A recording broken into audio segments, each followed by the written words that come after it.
Welcome to Skynomics academy. My name is Harshita.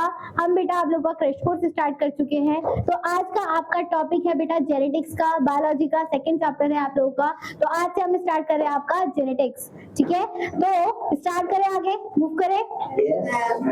चलिए, तो chapter start करने से पहले मुझे बेटा मतलब बता दो, what is genetics. Genetics word का मतलब क्या होता है? पेरेंट्स से ऑफस्प्रिंग्स में आते हैं। पेरेंट्स से ऑफस्प्रिंग्स में आते हैं। बेसिकली बेटा क्या होता है, आप सब लोगों को पता है आपके दो तरीके के दो पेरेंट्स होते हैं, मदर एंड फादर, ठीक है। मदर एंड फादर की जो आगे जनरेशन आती है, उनसे जो जीन या जो कैरेक्टर ट्रांसफर होता है, तो जो ट्रांसफर हो रही है उस चीज को हम क्या बोलते हैं, आपका जेनेटिक्स बोलते हैं, ठीक है। अब जेनेटिक्स टर्म में क्या है बेटा, किस तरीके से वो ट्रांसफर कर रहा है, क्या चीज ट्रांसफर कर रहा है। तो आपने इस चैप्टर में पूरा ये पढ़ना है कि आपका जो जेनेटिक्स देने वाले साइंटिस्ट थे वो कौन थे, किन्होंने सबसे पहले बताया इनके बारे में, इनके अकॉर्डिंगली क्या क्या आपके प्रैक्टिकल्स हो रखे हैं, क्या क्या हमने एक्सपेरिमेंट्स कर रखे हैं, ठीक है। तो चले आगे मूव करते हैं। आपका फर्स्ट टॉपिक है जेनेटिक्स का, ठीक है। तो इससे पढ़ने से पहले कुछ मैं तुम्हें टर्मिनोलॉजी बता दूं उस चैप्टर से रिगार्डिंग, ठीक है। तो सबसे पहले बेटा इसमें टर्म आएगी आपकी heredity. What is heredity? Heredity क्या होती है? हेरिडिटी क्या होती है अदिति? देखो बेटा, हेरिडिटी का मतलब क्या होता है, तुम लोगों ने पढ़ा है कि ट्रांसफर ऑफ पॉलन, कोई भी चीज आपने पढ़ा जेनेटिक्स में क्या हो रहा है, आपका कोई भी जीन या कैरेक्टर ट्रांसफर हो रहा है, ठीक है। अब जो कैरेक्टर आपकी बॉडी से ट्रांसफर होगा पेरेंट से ऑफस्प्रिंग में, तो उसको हम क्या बोलते हैं, आपका हेरिडिटी बोलते हैं। जेनेटिक्स तो पूरा प्रोसेस हो गया जो आपने इसमें पढ़ना है, बट बेसिकली जो आपका कैरेक्टर ट्रांसफर हो रहा है, ट्रांसफर ऑफ कैरेक्टर जैसे हाइट या फिर जीन, ठीक है, फ्रॉम पेरेंट टू ऑफस्प्रिंग, ठीक है, फ्रॉम पेरेंट्स टू ऑफस्प्रिंग। तो इस कैरेक्टर को हम क्या बोलते हैं, आपका हेरिडिटी बोलते हैं, ठीक है। देन आपका ये तो आपने पढ़ लिया कि हेरिडिटी का मतलब क्या होता है, कोई भी जीन या कैरेक्टर ट्रांसफर हो रहा है। बट किस प्रोसेस से, क्या ऐसी टेक्निक है या क्या ऐसा प्रोसेस है जिसकी वजह से आपका जीन या कैरेक्टर ट्रांसफर हो रहा है, कोई बताएगा, उसे हम क्या बोलते हैं? क्या मैम? कोई भी, जैसे आपका मैंने बोला कि कोई भी आपकी जीन या कैरेक्टर आपके पेरेंट्स से ऑफस्प्रिंग में ट्रांसफर हो रहा है, तो वो जो प्रोसेस होता है, किस प्रोसेस से आपका ट्रांसफर हो रहा है, तो उसे हम क्या बोलते हैं, आपका इनहेरिटेंस, ठीक है। इनहेरिटेंस और हेरिडिटी में अब समझ में आया। हेरिडिटी हो गया आपका पूरा प्रोसेस, और इनहेरिटेंस होता है बेटा वो जो कैरेक्टर ट्रांसफर हो रहा है उसको करने का जो तरीका है, जो प्रोसेस होता है, उसे हम बोलते हैं इनहेरिटेंस, ठीक है। तो यहाँ तक समझ में आ गया, ठीक है। ये हो गया आपकी दो टर्म्स। देन सेकंड टर्म आती है बेटा आपकी वेरिएशन। वेरिएशन का मतलब क्या होता है? वेरिएशन का मतलब क्या होता है? चलिए बाद में वेरिएशन का मतलब क्या होता है? हम जो चीज धीरे करती है और चीज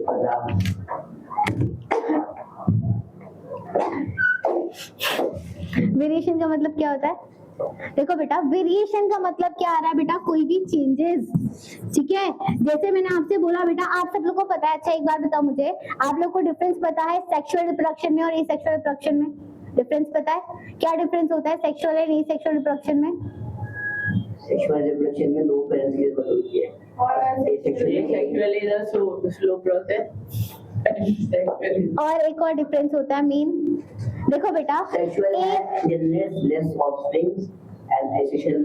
देखो यहाँ पर सुन लो, ठीक है। जो आपका बेटा एसेक्सुअल रिप्रोडक्शन होता है उसमें आपने बोला सिंगल पेरेंट की जरूरत है, बट जो आपके बेटा एसेक्सुअल रिप्रोडक्शन होता है ना, उसमें जो आपके पेरेंट होते हैं उन्हीं की जस्ट डिट्टो कॉपी होते हैं आपके, जो नया ऑफस्प्रिंग आएगा या नई जनरेशन आएगी, ठीक है, उसके बिल्कुल आइडेंटिटी, हाँ जी, एसेक्सुअल रिप्रोडक्शन में आपके बिल्कुल डिट्टो आइडेंटिकल ऑफस्प्रिंग्स बनते हैं, आपके पेरेंट से डिट्टो कॉपीज होते हैं, उसको हम वर्ड बोलते हैं बेटा क्लोन। क्या बोलते हैं उसे? क्लोन। जो आइडेंटिकल कॉपीज होते हैं अपने पेरेंट को, उसके हम यूज करते हैं क्लोन वर्ड। बट अगर मैं बात करूं सेक्सुअल रिप्रोडक्शन में, सेक्सुअल रिप्रोडक्शन में जो आपके पेरेंट्स होते हैं बेटा, उनके जस्ट क्या होता है बेटा, डिफरेंट होते हैं आपके पेरेंट्स मॉर्फोलॉजिकली या फिर जीन या कैरेक्टर के बेसिस पे। तो आप बोल सकते हो कि आपका कोई जीन या कैरेक्टर आपके पेरेंट्स से आपके पास आ रहा है, बट ये तो नहीं है कि आप डिट्टो कॉपी हो अपने पेरेंट्स के, ठीक है। तो ये जो आपको बेटा डिफरेंशिएट करता है आपके पेरेंट्स से आपको, या धीरे धीरे वेरिएशन ला रहा है, ठीक है। जैसे आपको पता है मॉर्फोलॉजिकली आपके कोई भी जो ह्यूमन होता है उसके पास दो हाथ होते हैं, 2 पैर होते हैं, ये तो मॉर्फोलॉजिकल स्ट्रक्चर हो गया। बट जो आपके पेरेंट्स से आपके पास कौन सा कैरेक्टर जा रहा है, कौन सा जीन जा रहा है, तो वो जो आपको वेरिएशन बनाता है उस चीज से हम क्या बोलते हैं, आपका वेरिएशन बोलते हैं। ठीक है, अब यहाँ पर देखो 2 टर्म आती है वेरिएशन के रिगार्डिंगली, एक वेरिएशन टर्म आएगा और एक आएगा बेटा आपका म्यूटेशन। ठीक है, इसी चैप्टर के अंदर आपके 2 टर्म्स आएंगे, एक हो गया मैंने बोला आपको वेरिएशन और दूसरा क्या बोल दिया मैंने आपको, म्यूटेशन। इन दोनों में डिफरेंस बताना क्या होगा ज़ुएब? क्या मैम? वेरिएशन में एंड म्यूटेशन में डिफरेंस बता रखा है मैंने। देखो वेरिएशन एंड म्यूटेशन दोनों का मतलब चेंजेस ही होता है। ठीक है, बट मतलब क्या आता है यहाँ पर, जो आपका वेरिएशन होता है बेटा, इसमें आपका स्लो चेंजेस आएंगे। ठीक है, कैसा चेंजेस आएगा, स्लो चेंजेस आएगा। और जो आपका म्यूटेशन होता है इसमें आता है बेटा सडन चेंजेस। कैसे चेंजेस आएंगे, ये सडनली चेंजेस आएंगे। अब वेरिएशन का मतलब समझो, पहले क्या एग्जांपल दे रही हूँ मैं। वेरिएशन में होगा बेटा स्लो चेंजेस। स्लो चेंजेस का मतलब होता है कोई भी आपकी पूरी स्पीशीज है, जैसे ह्यूमंस की मैं स्पीशीज ले रही हूँ, ह्यूमन की जितनी भी स्पीशीज है, आप पहले के टाइम पे क्या थे, अर्ली मैन थे। ठीक है, अर्ली मैन थे तो पहले के टाइम पे आपकी बेटा पूंछ भी थी, आप जैसे आपके जानवर चलते हैं आप वैसे नीचे रेंग वैसे चलते थे। ठीक है, बट धीरे धीरे क्या हुआ, आपकी बॉडी में क्या है बेटा, चेंजेस आए, वेरिएशन आया, इवोल्यूशन हुआ, जिसके वजह से सारे ह्यूमंस कैसे हो गए, जैसे हम लोग हैं अब इस टाइम पे, ऐसे वेरिएशन आए। अब हमारी टेल नहीं है, हम नॉर्मली क्या हो गया, हमारा ब्रेन का डेवलपमेंट हो चुका है, अब हमारा वेरिएशन आ गया। तो ये बेटा एक पूरी स्पीशीज में एक साथ जब चेंजेस आता है, ठीक है, और स्लोली स्लोली चेंजेस आ रहे हैं, तो उसे हम क्या बोल देंगे, वेरिएशन बोल देंगे। हाँ जी, हम बाद में वेट करेंगे। 100% चांसेस है, धीरे धीरे वो आगे जाके वेरिएशन करोगे। कैसे क्या, वो तो कोई भी पार्ट हो सकता है बेटा, जो भी चीज बनेगी। हो सकता है, कुछ भी हो सकता है, आगे जाके क्या पता तुम्हारे ब्रेन में AI लग जाए। ठीक है, चलो अब स्टार्ट कर रहे हैं बेटा, आपका म्यूटेशन क्या होगा। म्यूटेशन का मतलब होता है बेटा सडन चेंजेस। सडन चेंजेस का मतलब क्या हो रहा है, कभी सडनली चेंजेस आ रहा है किसी की बॉडी में, तुरंत ही म्यूटेशन हो रहा है, तुरंत ही किसी की बॉडी में कोई भी जीन में चेंजेस आ रहा है, तो उसे हम क्या बोलते हैं, म्यूटेशन। अब जो बेटा म्यूटेशन होता है ना, ये आपका कंप्लीटली एक स्पीशीज पर डिपेंड नहीं करता, ये इंडिविजुअल पर्सन टू पर्सन पे चेंजेस आ सकता है। जैसे यहाँ पर मैं अभी एक पर्सन खड़ी हूँ या फिर तुम खड़े हो, ठीक है, सडनली मेरी बॉडी में आपके इन्वायरमेंटल फैक्टर की वजह से कोई आपकी जेनेटिक फैक्टर जो पहले डेवलप ना हुआ, बट इस टाइम पे जब मैं इस एज में हूँ तो आपकी बॉडी में वो जीन क्या हो गई, सडनली डोमिनेंट हो गई, तो वो अब अपने आप को एक्सप्रेस कर रही है। ठीक है, तो इस कैरेक्टर की वजह से एक इंडिविजुअल की बॉडी में अगर चेंजेस आ रहे हैं तो उसे हम क्या बोलते हैं, आपका सडन म्यूटेशन और म्यूटेशन। ठीक है, ये आपका सडनली एक पर्टिकुलर वर्जन में आएगा, ये सारी एक स्पीशीज में नहीं आता है। यहाँ तक समझ में आ गई बात। ठीक है, तो ये हो गया आपका क्या बेटा, पूरे के चैप्टर में। अब यहाँ तक ये जो आपकी 3 टर्म्स मैंने बताई, आपकी हेरिडिटी, इनहेरिटेंस एंड वेरिएशन, इन तीनों को मिला के आपकी क्या बनता है बेटा, जेनेटिक्स बनता है। ठीक है, इन तीनों को जब हम पढ़ते हैं तो उसे हम क्या बोलेंगे, आपका जेनेटिक्स बोलेंगे। यहाँ तक क्लियर। ठीक है, अब डेफिनेशन पढ़ लेते हैं यहाँ से। देखो सबसे पहले डेफिनेशन क्या लिखी है बेटा, transmission of trait from parent to progeny. अब पहले तुम्हें डिफरेंस पता होना चाहिए बेटा, ट्रेट क्या होता है, ठीक है, और क्या कैरेक्टर क्या होता है। ठीक है, ये सब मैं तुम्हें एक बार बता दी थी, देन फिर आगे मूव करते हैं। देखो आपकी जेनेटिक्स के टर्म पे ना कुछ वेरिएशन के साथ साथ है तो सिमिलर ही, बट थोड़ा वेरिएशन के साथ साथ टर्मिनोलॉजी आएंगी। ठीक है, जैसे सबसे पहला मैंने आपको क्या बोला, कैरेक्टर। ठीक है, एक होता है बेटा आपका कैरेक्टर और दूसरा इसी के साथ आ जाएगा आपका ट्रेट। ठीक है, दोनों का काम सेम ही होता है, बट एक डिफरेंस आएगा, वो बताना है। तो पहले मेरे को बताओ व्हाट इज कैरेक्टर, कैरेक्टर क्या होता है वेब? मैम कैरेक्टर, कैरेक्टर एक स्पेसिफिक, मैम एक स्पेसिफिक वो होता है। बैक बंद करना, बोलो कैरेक्टर क्या होता है, कैरेक्टर क्या होता है पुनीत? मैम कैरेक्टर का एग्जांपल दे दो। बोलो बोलो एग्जांपल। जैसे हाइट ठीक है, और ट्रेट होगा शॉर्ट या टॉल। देखो बेटा सही बोला, एक वो ग्रुप ऑफ कैरेक्टरिस्टिक्स जिससे हम जज कर सकते हैं क्या चीज है। ठीक है, देखो बेटा कैरेक्टर का मतलब होता है कोई भी जो आपका एक इंडिविजुअल पर्सन है, उस इंडिविजुअल पर्सन के अंदर आपके बहुत सारी कैरेक्टर्स होंगे, आपके बहुत सारे फीचर्स है, तो वो जो फीचर या फिर आपकी कोई भी प्रॉपर्टी जो है जो आपकी मैच कर रही है, डिफरेंशिएट कर रही है, तो उसे हम बोल देंगे कैरेक्टर। जैसे अभी जोएब ने एग्जांपल दिया, हम एग्जांपल ले रहे हैं हाइट का। ठीक है, हाइट क्या है, एक कैरेक्टर है। ठीक है। अब हाइट आपकी कितनी तरीके की हो सकती है, किसी की शॉर्ट हो सकती है, किसी की लॉन्ग हो सकती है, किसी की मीडियम हो सकती है। तो ये जो आपकी बेटा इसको डिफरेंशिएट कर रहा है शॉर्ट, लॉन्ग एंड मीडियम, तो वो क्या कहलाएगा, उसका ट्रेट कहलाएगा।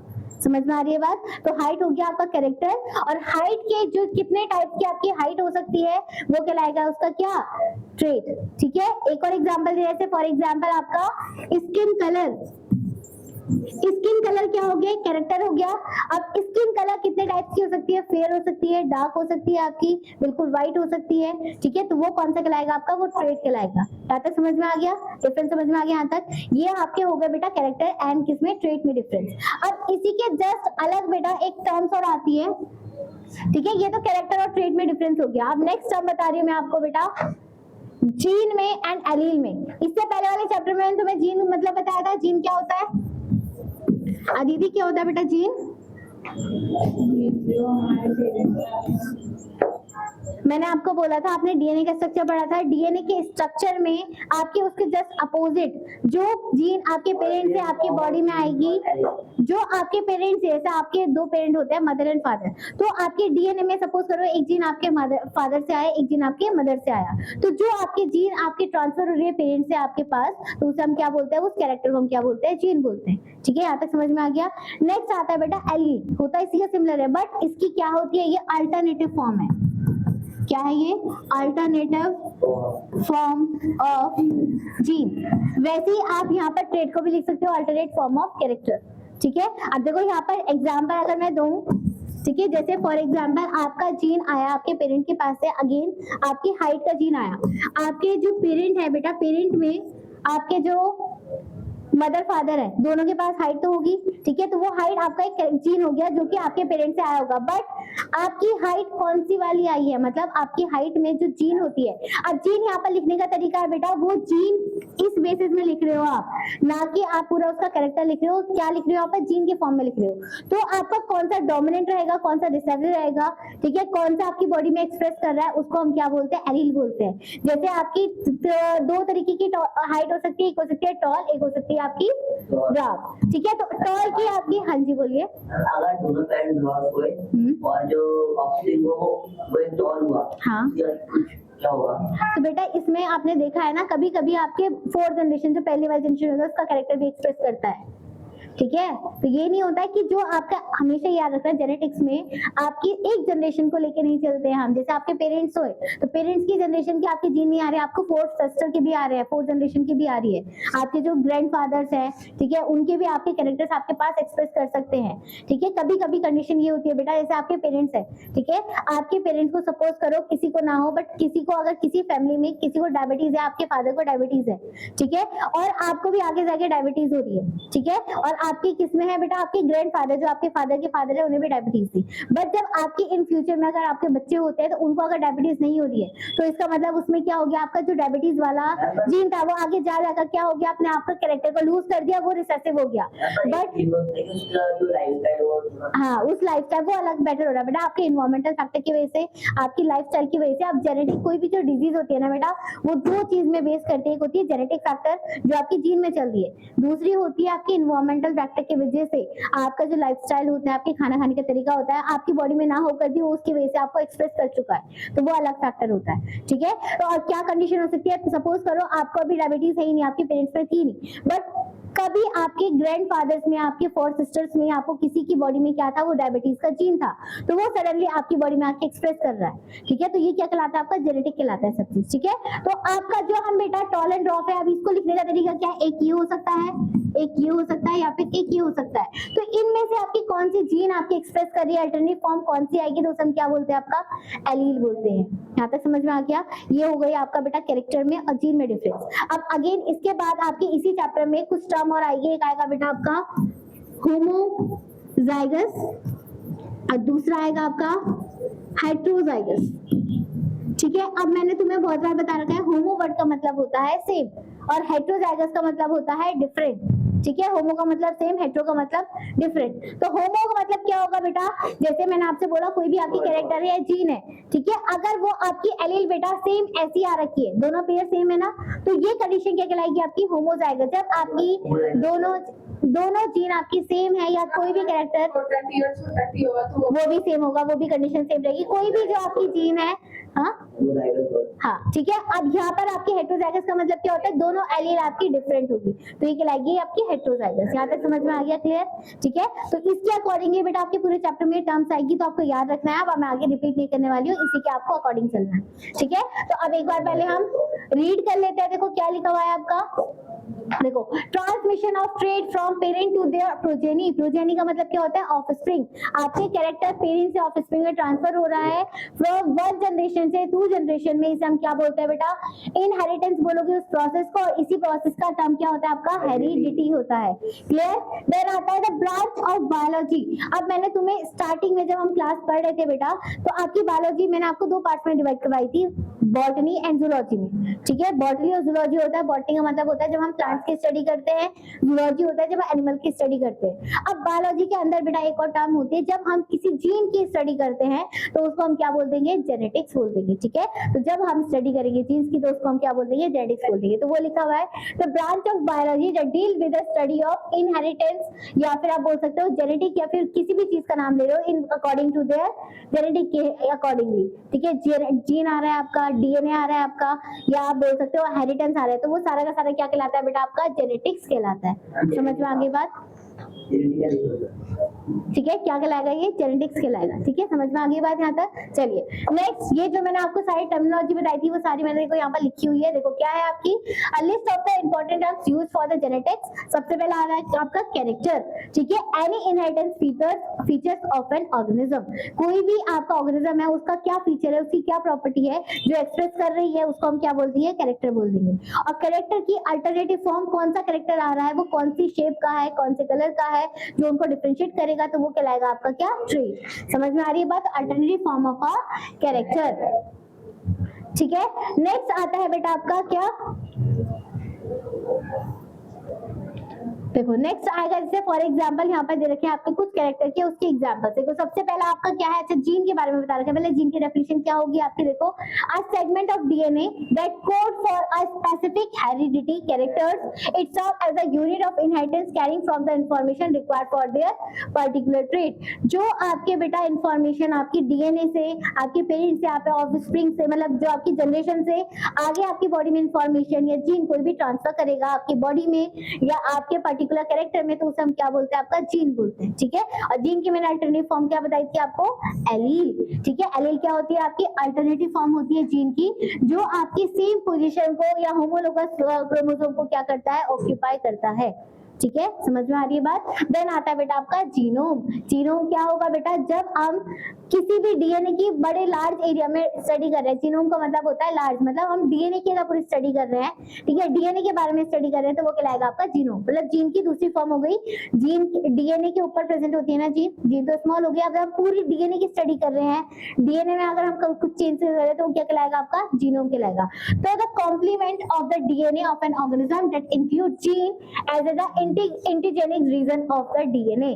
ठीक है, कोई भी चीज जो आप डीएनए के बारे में पढ़ रहे हो, डीएनए, क्रोमोसोम, जीन, तो वो सारा का सारा जो स्टडी कहलाती है वो क्या कहलाती है, आपकी जीनोम कहलाती है। ठीक है, तो यहाँ गया। देन आता है बेटा allele determine the specific characteristics and present in the pair from one parent to other parent. आपने जैसे आपके क्रोमोसोम जो होता है बेटा, वो आपके पेयर्स में प्रेजेंट होता है, वैसे ही आपकी बॉडी में बेटा जो जीन होगी, जो एलील होगी, वो भी हमेशा किस में प्रेजेंट रहेगी, आपकी पेयर्स में प्रेजेंट रहेगी। क्यों? क्योंकि आपका एलील कहाँ से आएगा, मदर से, एक आएगा आपके फादर से। तो इस तरीके से ये भी आपकी पेयर्स में प्रेजेंट रहती है। यहाँ तक समझ में आ गया? चलिए हाँ, आगे होंगे अभी। चलो नेक्स्ट आता है बेटा आपका होमोजाइगस एंड हेट्रोजाइगस। होमो का मतलब मैंने आपको बताया जो होगा सेम कैरेक्टर, और जो आपका हेट्रोजाइगस होगा जो होगा आपका डिफरेंट एलील ट्रेट कैरेक्टर। ठीक है, an organism consider the homozygous when they have the two identical alleles of a particular traits. Homozygous chromosome को डेवलप कर रहा है, तो अगेन वो आगे आपकी टॉल कंडीशन होगी, तो कैपिटल डी होगा, तो ये आपकी होमोजाइगस कहलाएगी। और कंप्लीटली वो ड्वार्फ होगा, तो आपकी स्मॉल टी जीन आएगी, तो ये क्या कहलाएगी, आपकी ड्वार्फ कहलाएगी। तो ये दोनों जीन आपकी बेटा सेम है ना, तो इसे हम क्या बोल देंगे, होमोजाइगस बोल बोल देंगे, ठीक है। देन हेटेरोजाइगस का मतलब क्या होगा, जो आपके पेयर्स एलील की वो दोनों के दोनों क्या है आपकी डिफरेंट है, ठीक है।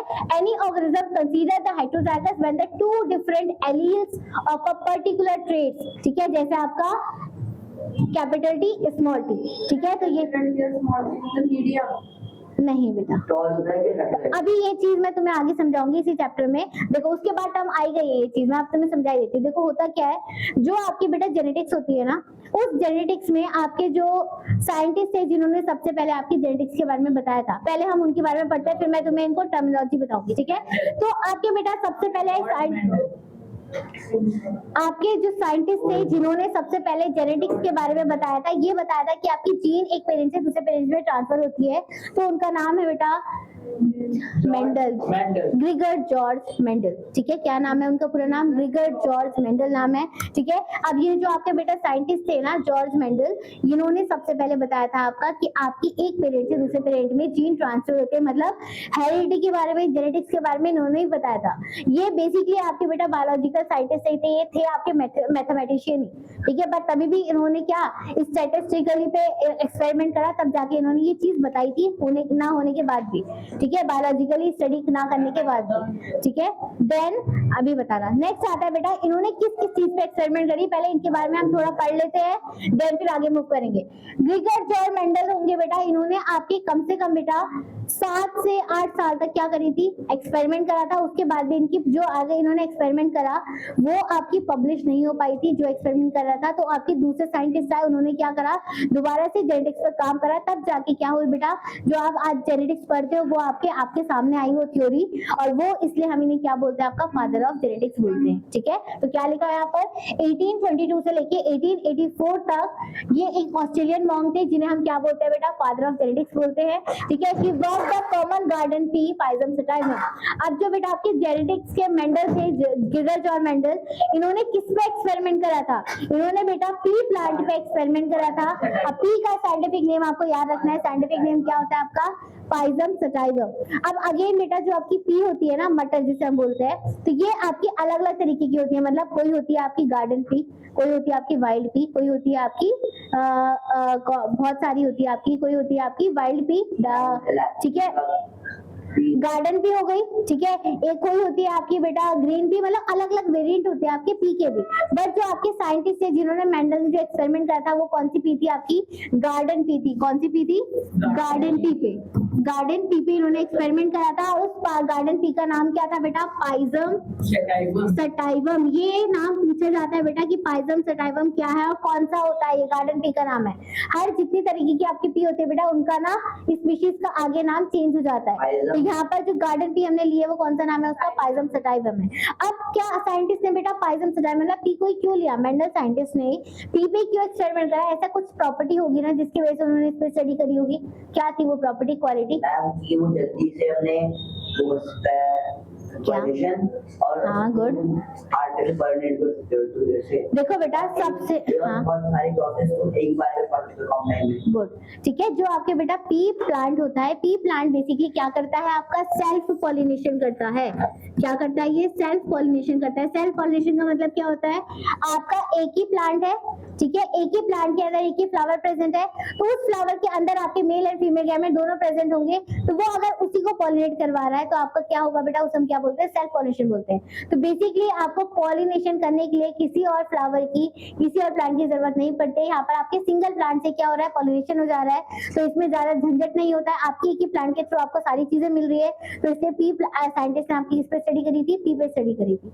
और दूसरा पॉइंट अभी मनीष ने बोला कि आपके जितने भी कैरेक्टर्स होते हैं जिसमें आपने साइंटिस्ट ने एक्सपेरिमेंट करा था, जो जो आपके कैरेक्टर्स होते हैं वो आपके पी प्लांट में इजीली अवेलेबल हो रहे थे, जिसमें आपके साइंटिस्ट स्टडी करना चाह रहे थे, ठीक है। तो देखो क्या लिखा है यहाँ पर, इन्होंने गार्डन पी पे एक्सपेरिमेंट करा था जिसका नाम क्या था आपका, पाइजम सटाइवम था, ठीक है। देन आता है बेटा मेंडल जो होता है वो कंडक्ट कर रहा था आपका एक्सपेरिमेंट, कम से कम बेटा इन्होंने 7 इयर्स तक क्या करा, एक्सपेरिमेंट करा, ठीक है। ये पता है कब की बात है, जब आपके डेल्टन थ्योरी या डेल्टन थ्योरी वगैरह आई थी ना, ठीक है, उसी टाइम पे बेटा आपके मेंडल साइंटिस्ट भी वर्क कर रहे थे। बट ये इतने ज्यादा वो नहीं थे, पब्लिश नहीं थे, इतने ज्यादा फेमस नहीं थे, जिसकी वजह से और लोग इन्हें जाने, ठीक है। तो जब ये अकेले में बेटा अपने चर्च में एक्सपेरिमेंट कर रहे थे ये, ठीक है, जहाँ पर ये अपना काम करते थे, जहाँ पर इनका प्रोफेशन था, वहीं पे इन्होंने फील्ड लगा रखा था पी प्लांट का, वहीं पे क्या कर रहे थे, अपना एक्सपेरिमेंट का भी वर्क कर रहे थे। तो जब 7 साल हो गए बेटा, 7 साल में इनकी जब थ्योरी प्रिपेयर हो गई, इन्होंने एक्सपेरिमेंट सारा कर लिया, उसके बाद इन्होंने क्या सोचा कि मैं अपना थ्योरी जो मैंने रिसर्च करी है वो मैं लेटर के थ्रू पब्लिश करूं और साइंटिस्ट को भी बताऊं कि ऐसा कुछ होता है। बट ये जो आपका बेटा ये जो पब्लिश कर रहे थे, लेटर जो पब्लिश कर रहे थे, वो उन साइंटिस्ट तक नहीं पहुंच पाया। अगर पहुंच भी गया होगा तो उन साइंटिस्ट ने क्या कर दिया, इनकी थ्योरी को इग्नोर कर दिया, नेग्लेक्ट कर दिया, ठीक है, उन्होंने ध्यान नहीं दिया। बट जब आपका बेटा उसके बाद क्या हो गया, आपके मेंडल, गॉड मेंडल की डेथ हो गई, ठीक है, तो जब तक ये जिंदा थे बेटा तब तक इनको कोई भी क्या नहीं मिली, फेम नहीं मिली, ना ही इन्हें फादर घोषित करा गया था। आफ्टर उसके बाद चर्च के फादर थे, बट हम इन्होंने जेनेटिक्स को स्टडी कराया था, इसलिए हम बोलते हैं फादर ऑफ जेनेटिक्स, ठीक है। नेक्स्ट बेटा आपके कुछ टाइम बाद आपके 2 साइंटिस्ट और आए, ठीक है, उन 2 साइंटिस्टों ने बेटा क्या करा, अगेन जेनेटिक्स पर रिसर्च करी, ठीक है, इनके कुछ उन्हें पेपर्स वगैरह मिले होंगे तो उस पर दोबारा से उन्होंने वर्क करा, ठीक है, और उन्होंने वर्क करने के बाद सच में ऐसा रिसर्च फॉलो हुआ है, ऐसा एक्सपेरिमेंट सक्सेसफुल हुआ है, ठीक है, इन्होंने प्रूव करने के बाद तो ये एक्सपेरिमेंट आपका सक्सेसफुल हुआ। तो उन साइंटिस्ट ने अपने आप को फेमस करके हुए उन्होंने फादर किसको बनाया, आपके जॉर्ज मेंडल को बनाया। तो इसलिए हम इन्हें क्या बोलते हैं, आपके फादर ऑफ जेनेटिक्स बोलते हैं, ठीक है। आपके एक साइंटिस्ट थे बेटा बेटसन और एक थे आपके एक आपके थे जॉन करके कोई थे। तो ये 2 साइंटिस्ट ने आपकी एक साथ स्टडी करी थी, ठीक है, और तब जाके उन्होंने क्या करा था, ये आपके मॉडर्न जेनेटिक्स आप बोल सकते हो, बट जो आपके फादर होते हैं वो कौन है, आपके यही साइंटिस्ट, ठीक है, मेंडल, ठीक है। तो देखो क्या लिखा हुआ है यहाँ पर, इन्होंने 7 साल तक बेटा एक्सपेरिमेंट करा, ठीक है, और 7 साल का ईयर पूछा था आपने 1856 से लेके बेटा 1863 तक। Then initially focusing on the one character at a time. अब देखो बेटा स्टार्टिंग में जब इन्होंने अपना काम करना स्टार्ट करा तो पी प्लांट में इन्होंने सिर्फ एक ही कैरेक्टर को क्या करा, एक ही कैरेक्टर पे ये एक्सपेरिमेंट करते रहे बार बार, ठीक है। एक ही कैरेक्टर पे जब हम स्टडी करते हैं तो आप इसी चैप्टर में पढ़ोगे बेटा, उसे हम क्या बोलते हैं, मोनो हाइब्रिड क्रॉस बोलते हैं। क्या बोलोगे, मोनो का मतलब क्या होता है, सिंगल, मोनो का मतलब होता है वन। तो जब आप सिर्फ एक ही कैरेक्टर में क्या करवा रहे हो, क्रॉसिंग करवा रहे हो, उसकी क्रॉसिंग ओवर हाइब्रिडेशन करवा रहे हो, तो हम क्या बोलते हैं, मोनो हाइब्रिड क्रॉस बोलते हैं। फिर धीरे धीरे क्या हुआ बेटा, उन्हें और रिसर्च होने लगी तो उन्होंने एक की जगह पे 2 कैरेक्टर पे स्टडी करनी स्टार्ट कर दी। जब हम 2 कैरेक्टर की स्टडी करते हैं तो उसे हम क्या बोल देंगे, डाई हाइब्रिड क्रॉस बोल देंगे, ठीक है।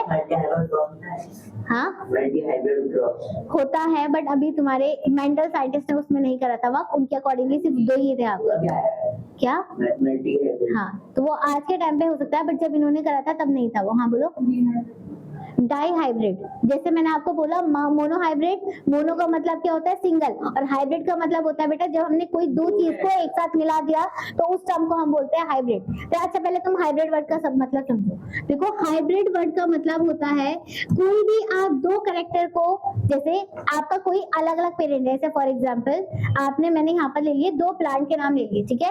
एक आपका मैंने प्लांट लिया राइस का। अब आपने देखा है हर प्लांट की अलग अलग वेराइटीज होती है, तो मैंने राइस की अलग अलग वैरायटी ले ली। एक ले ली मैंने ए वैरायटी और दूसरी ले ली मैंने बी वैरायटी, ठीक है। अब ये जो ए वैरायटी बेटा, इसकी क्वालिटी ये है कि इसमें जो प्रोडक्शन होता है, जो आपके राइस का प्रोडक्शन होगा वो क्या होगा, ज्यादा होगा।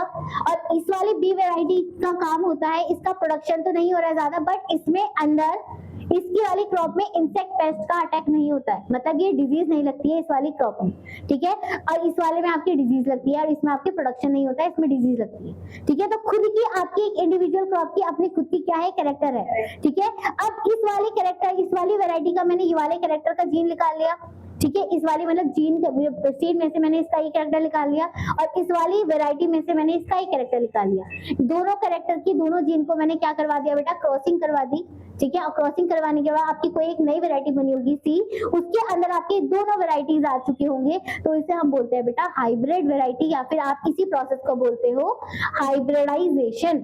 क्या बोलते हो उसे, हाइब्रिडाइजेशन प्रोसेस बोलते हो। मतलब कोई भी 2 अलग वैरायटी में आपने जीन को कंबाइन कर दिया और एक नई वैरायटी को डेवलपमेंट करा, उसे हम बोलते हैं हाइब्रिडाइजेशन। तो आपने यहाँ पर वैरायटी नहीं करनी है, क्रॉसिंग करना है, ठीक है। तो क्रॉसिंग मतलब आपने कैरेक्टर पे करना है यहाँ पर। तो आपका मोनो हाइब्रिड क्रॉस में क्या करा आपने, 2 पेरेंट पेरेंट्स होते हैं आपके मेल एंड फीमेल, तो एक कैरेक्टर आपका मेल का आ गया, एक आ गया फीमेल का, दोनों को क्रॉस करवाया तो आपका क्या बन गया, एक सिंगल क्रॉस बन गया एक वैरायटी के अंदर। तो एक कैरेक्टर गया है तो इसे आप बोल दो कि मोनो हाइब्रिड क्रॉस। ठीक है, डाई हाइब्रिड क्रॉस का मतलब क्या होगा, आपके आपने जो पेरेंट थे उसमें से पेरेंट में से 2 कैरेक्टर सेलेक्ट करे, दूसरे पेरेंट से आपने 2 कैरेक्टर सेलेक्ट करे, तो टोटल 4 हो गए।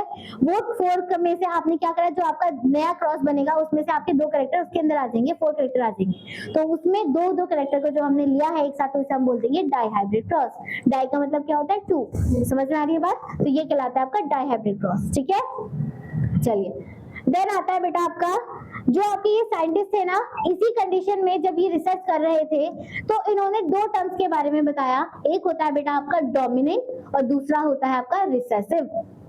ठीक है, जब ये स्टडी कर रहे थे, इन्होंने आपका एक्सपेरिमेंट करा, तो अलग अलग कैरेक्टर लिया, तो उस अलग अलग कैरेक्टर में इन्होंने नोटिस करा कुछ एक ऐसा कैरेक्टर होता है जो अपने आप को बार बार एक्सप्रेस करता है, जो अपने आप को बार बार एक्सप्रेस करता है। ठीक है, उसे हम क्या बोल देंगे, डोमिनेंट कैरेक्टर बोल देंगे। और एक ऐसा कैरेक्टर होगा जो अपने आप को होने के बाद भी अपने आप को एक्सप्रेस नहीं कर रहा है, दबता जा रहा है, वो सप्रेस होता जा रहा है, उसे हम क्या बोल देंगे, रेसेसिव बोल देंगे। ठीक है, तो यहाँ पर बेटा क्या होगी, देखो जैसे फॉर एग्जाम्पल मैं आपको एक एग्जाम्पल लेके समझाती हूँ। जैसे मैंने एक कैरेक्टर लिया आपका टॉल का, ठीक है, वो सॉरी हाइट का लिया मैंने एक एग्जांपल। अब हाइट आपकी 2 तरीके की हो सकती है, टॉल एंड ड्राफ। ठीक है, तो टॉल के अंदर मैंने सपोज करो ये जीन ले लिया कैपिटल टी। ठीक है, टॉल मतलब होमोजाइगस कैरेक्टर लिया मैंने इसका, और दूसरी कंडीशन में ले लिया आपकी ड्राफ, तो इसकी मैंने कैरेक्टर ले लिया स्मॉल टी। ठीक है, तो ये एक पेरेंट है, एक ये पेरेंट है। अब इसकी पास से एक एलील मैंने ये ले ली, इसके पास से मैंने एक एलील ये ले ली। ठीक है, तो जब इन दोनों का आप क्रॉसिंग करवाओगे, ठीक है, तो क्या कैरेक्टर आ जाएगा आपका, कैपिटल टी स्मॉल टी आ रहा है। बट इस देखो इसके अंदर आपका ये कौन सी कंडीशन होगी, हेटेरोजाइगस हो गई, हेटेरोजाइगस हो गई यहाँ पर। अब इस हेटेरोजाइगस में बेटा आपको दोनों कैरेक्टर दिख रहे हैं ना, एक आपका बड़ा भी है और एक आपका स्मॉल भी है।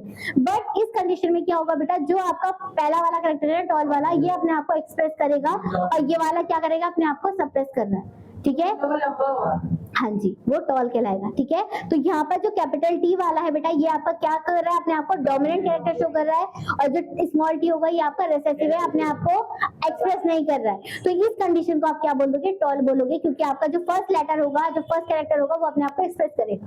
ठीक है, तो ये आपका डोमिनेंट एंड क्या आता है आपका, ये आता है। ठीक है, समझ में आ रही है, तो पहले ये डेफिनेशन देख लेते हैं यहाँ पर। देखो फर्स्ट डेफिनेशन क्या है आपकी, डोमिनेंट एलील में an allele which always express itself, जो अपने आप को हर कंडीशन में एक्सप्रेस कर रही है, उस कंडीशन को हम क्या बोलते हैं, आपका डोमिनेंट बोलते हैं। Whether the present in the homozygous, भले वो होमोजाइगस हो या फिर भले वो आपका हेटेरोजाइगस क्यों ना हो, हर कंडीशन में अपने आप को एक्सप्रेस करेगा। सेकंड आती है रिसेसिव। ठीक है, रिसेसिव क्या हो रहा है, अपने आप को हर कंडीशन में क्या कर रहा है, सप्रेस कर रहा है, बट अपने आप को सिर्फ होमोजाइगस कंडीशन में एक्सप्रेस करेगा, अदरवाइज हेटेरोजाइगस कंडीशन में हमेशा क्या करेगा, अपने आप को सप्रेस डाउन करेगा। ठीक है, देखो क्या है, an allele which only express itself when present in the homozygous condition में, जब अगर सेम होंगे स्मॉल तभी जाके वो एक्सप्रेस करेगा, अदरवाइज अगर वो हेटेरोजाइगस हुई तब वो अपने आप को क्या कर देगा, सप्रेस डाउन कर देगा। ठीक है, तो मतलब आपकी अगर ये कंडीशन आएगी तो वो अपने आप को एक्सप्रेस नहीं कर पाएगा, सिर्फ डोमिनेट करेगा एक्सप्रेस। ठीक है, यहाँ तक समझ में आ गया। नेक्स्ट हम आती है बेटा, अब जब तुम क्रॉस पढ़ोगे ना, इस क्रॉस के अंदर तुम्हारी अगेन कुछ टर्मिनोलॉजी आएगी। एक आती है आपकी फिनोटाइप और दूसरी आती है आपकी जीनोटाइप। ठीक है, अब इसको नाम से ध्यान देना, और जीनोटाइप होता है जीन्स, जेनेटिकल जीन बेस्ड। ठीक है, देखो नाम से पता चल रहा है बेटा, जीन मतलब क्या होता है, जीनोटाइप का मतलब क्या हो गया, जिसके अंदर आप जीन का अपीयरेंस कर रहे हो, किसका, जीन अपीयरेंस कर रहे हो, मतलब आपका कैसे जीन है, आपको आप उसको फिजिकली नहीं देख सकते हो, मतलब आप कोई भी जो आपके इंटरनल जीन प्रेजेंट होगी वो आप देख के बता सकते हो, किसी भी इंसान का नहीं बता सकते हो ना, तो उस कैरेक्टर को हम क्या बोलते हैं, आपका जीनोटाइप बोलेंगे, जो कि बेसिकली आपका बेटा इस फॉर्म में लिखा जाएगा। किस फॉर्म में, इस फॉर्म में जो लिखा जाएगा, तो उसे हम क्या बोल देंगे, जीनोटाइप। नेक्स्ट आता है फिनोटाइप। फिनोटाइप का मतलब होता है बेटा फिजिकल अपीयरेंस। मैम इसमें आपका क्या कहता है, जो फिनोटाइप होता है, जैसे हम देख के बता दें, जो आप देखकर किसी भी पर्सन को बता सकते हो कि उसका कैरेक्टर कैसा है। ठीक है, जैसे यहाँ पर इतने पर्सन प्रेजेंट है, ठीक है, तो आप देख के बता सकते हो सबकी हाइट कैसी है, सबका स्किन कलर कैसा है, सबके हेयर कलर कैसे है, देख के आप बता सकते हो, तो उस कंडीशन को हम क्या बोलते हैं, आपका फिनोटाइप बोलते हैं। ठीक है, जो आप फिजिकली देखकर बता दोगे। ठीक है, तो आपका फिजिकल के अंदर क्या आ जाएगा बेटा, टॉल एंड ड्रॉप, जो आप कंप्लीटली देख के बता रहे हो। अब इसके अंदर आपकी टॉल के अंदर दो कंडीशन आती है ना, capital T capital T capital T small T. तो यहाँ पर आप जीन को नहीं बता रहे हो कि कौन सा जीन आ रहा है, सिर्फ आप ये बता रहे हो कि वो टॉल है या फिर ड्रॉप है। ठीक है, कंडीशन यहाँ तक समझ में आ गई। तो ये आपको अभी जब क्रॉस करेंगे तो उसमें ध्यान रखना है। समझ में आ रही है बात? ठीक है, तो यहाँ तक कोई प्रॉब्लम? डेफिनेशन देख लेते हैं एक बार। देखो, सबसे पहला आता है आपका phenotype condition. It can be express in the physical appearance of an individual. ठीक है, फिजिकल एक्सप्रेशन मतलब टॉल में लिख रहे हो आप या फिर ड्रॉप में लिख रहे हो आप, तो ये कंडीशन क्या कहलाएगी आपकी? Physical appearance. ठीक है, देन आता है आपका बेटा जीनोटाइप। जीनोटाइप का मतलब क्या होगा आपका? आप कंप्लीटली जेनेटिकली कॉन्स्टिट्यूएंट इंडिविजुअल के बारे में बता रहे हो। जैसे आपका क्या लिखा हुआ है यहाँ पर, एग्जाम्पल अलग अलग दे रखे हैं। जैसे आपने कैपिटल आर स्मॉल आर जो आप एलील के फॉर्म में लिख रहे हो, वो क्या कहलाएगी आपकी? फिनोटाइपिक कहलाएगी। ठीक है, देन आता है बेटा आपका, ये हमने पढ़ लिया है वेरिएशन म्यूटेशन। डेफिनेशन देख लेते हैं। वेरिएशन का मतलब क्या होता है? स्लो चेंजेस, और एक पर्टिकुलर पूरी स्पीशीज में जो चेंजेस आएगा उसे हम क्या बोल देंगे? वेरिएशन बोल देंगे। ठीक है, degree of the difference in a characteristics among the individual of a species, पूरी इंडिविजुअल ऑफ द स्पीशीज में चेंजेस आता है उसे हम बोलते हैं variation.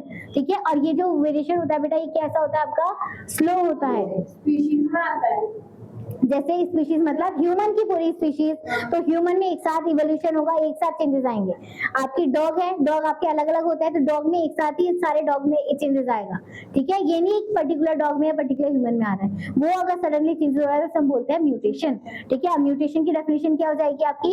It is a sudden inheritable changes in a nucleotide sequence. आपके जीन में या डीएनए में सडनली चेंजेस आ रहा है, न्यूक्लियो बेसिस में चेंजेस आ रहा है, तो उसे हम क्या बोलते हैं? आपका म्यूटेशन बोलते हैं। तो म्यूटेशन क्या करता है बेटा आपको? जो म्यूटेशन होता है ये बेसिकली कब एक्सप्रेस करता है आपको?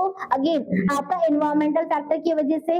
ठीक है, आपकी डेली लाइफ साइकिल की वजह से कि आप कैसा खाना खा रहे हो। ठीक है, और लास्ट एक और हो सकता है आपका जेनेटिक की वजह से। जेनेटिक की वजह से कैसा हो सकता है? सपोज करो आपकी बॉडी में अभी आपके पेरेंट्स के थ्रू वो जीन एक्सप्रेस नहीं कर रहा है, बट सडनली एनवायरमेंटल फैक्टर की वजह से आपकी बॉडी में वो जीन उस कंडीशन में क्या हो गया आपका? एक्सप्रेस कर गया है, मतलब डोमिनेंट हो चुका है। तो उस कंडीशन में आपको क्या हो जाएगी? आपकी बॉडी में पर्टिकुलरली वो चीज चेंज हो जाएगी, तो उसे आप क्या बोल दोगे? म्यूटेशन बोल दोगे। ठीक है, समझ में आ रही है बात? तो ये होते हैं आपके सारे के सारे बेटा टर्मिनोलॉजी। क्लियर है यहाँ तक? चलो, तो कल हम बेटा स्टार्ट करेंगे आपका मेन क्रॉस। ठीक है, monohybrid and dihybrid cross क्या होता है। ठीक है, कल हम स्टार्ट करेंगे। और कल पहले मैं आपको ये बताऊंगी, जो आपके मेंडल साइंटिस्ट थे वो 7 कैरेक्टर्स उन्होंने क्या लिए थे जिन्होंने पे इन्होंने एक्सपेरिमेंट करा था। ठीक है, तो आई होप बेटा आप सब लोग को ये पसंद आया होगा। नेक्स्ट क्लास में बेटा हम क्रॉसेस करेंगे। तब तक के लिए goodbye, thank you so much.